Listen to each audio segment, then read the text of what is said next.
ni ka gani a garin ba ƙauyen da ban sani ba, babu lungu da sako da ban sani ba. Ba inda kake ni ba inda ba na shiga, ko ɗan garin ba zai namun garin ba. Ba gudu ba ja da baya ba janyewa, a ji a buga ƙato bayan ƙato.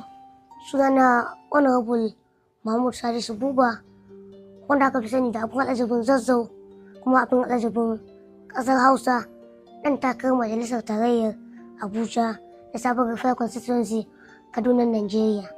Shekara na a yanda ake takara, shekaru na kai in takara a Constitution Najeriya.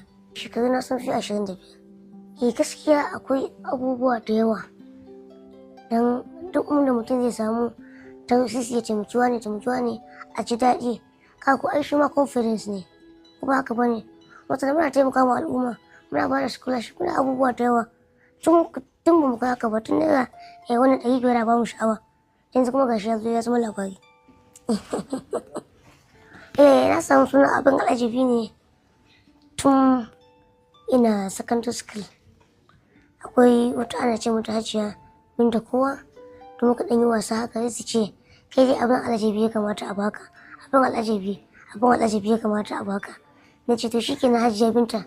Sai ta ce to an baka abin al'ajabi, za mu je wajen sarki Zazzau a roƙa maka. Tun a baki nan almost 5 years ana abun. Sai gashi yanzu sun nemi da kansu sun bani abin al'ajabin ƙasar Hausa, wanda ba mun taɓa tunani ba. Kuma yanzu gashi ina da abin al'ajabin Zazzau. Ni halittata ba taɓa damuna ba, hasali ma ina alfahari da halittata, saboda maybe ita ce hanyar cin abinci na, kuma haka Allah yi ne, haka Allah yake so ya ganni. Kaga dole in yi alfahari da abin da Allah yake so. Wani zai zo in wani bai san ka zai ce ai wani kaza ne guntu ko wani abu, ya something like that dai.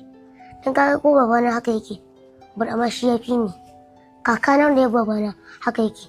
Inda ma kakana da rai ko mutane yan uwan kakana wanda ce suke na biyo kakana, dan ko babana biyo kakana kan yanda na biyo su ba, haka suke faɗa mu.